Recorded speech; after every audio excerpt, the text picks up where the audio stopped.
গো ভাই, ভালো একটা এসি দেখাও। এই এসিটা নিয়ে নেন, খুব ভালো এসি। ঠিক আছে, তাহলে এই এসিটাই দেন। কত টাকা দাম ভাই? ও বেশি না, আপনি 65,000 টাকা দেন তাহলেই হবে। বুগু, এটা নিলেও খুব সুন্দর লাগছে, এই এসিটাই নাও। তুই এই বয়সে বিধবা হবি নাকি? কেনে? এই এসি কিনতে গেলে ভাড়া ডেট করে মরে যাবো। ভাই, আমার অন্য হয়েছে তোমাদের বেশি দামের এসি দেখাতে বলা। তোমার দোকানে যেটা সব থেকে কম দামের এসি সেইটা দেখাও। আগে বলবেন তো, এইদিকে আসেন। এই দেখেন, এই এসিটা সবথেকে কম দামের এসি, 39,990 টাকা। কত ছিল কেন তোমাদের? 39,990 টাকা? কেন 10 টাকা ধরে একেবারে 40,000 টাকা বলবো? 10 টাকা কম নিয়ে আসি আপনার জন্য। প্রেশার হাই হয়ে গেলে একটা ট্যাবলেট খেলেন। এই ওখানে রাখিস না, ওখানে রাখিস নি, ভিতরে রাখ। বাবা, এতদিন ধরে শান্তিটা পাচ্ছি। এই, তুই রান্না কর, তুই এসি করে রান্না করছিস কেন রে? বাইরে যে গরম পড়ছে, তার লেগে আগে থেকে সব তুললি চলে আসনু। বসে বসে, তুমি একটা এসি ঠান্ডা হাওয়া খেয়ে নাও।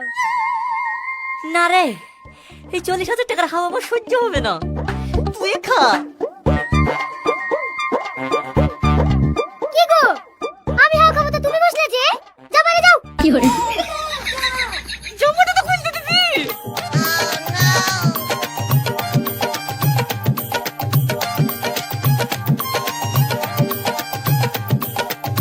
কতক্ষণ লাগে যাবো খুলতে? যাও বাইরে যাও। শালা বুড়ি, এটা কত বলে হালতি নয়।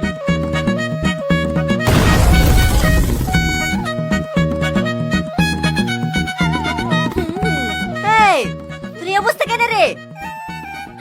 এসি বাস্ট হয়ে গেছে। কি করে? ঠিক হইছে, উপরালার একটা বিচার নাই। এইবার খানা ঠান্ডা বাতাস। তুমি এক্ষুনি মিস্ত্রিটা চলে আসো। আমি পারবো না। যাবে? ঠিক আছে, যাচ্ছি। আমি কিন্তু তোর হেসুর হয়ে যাচ্ছিনি, এমনি যাচ্ছি।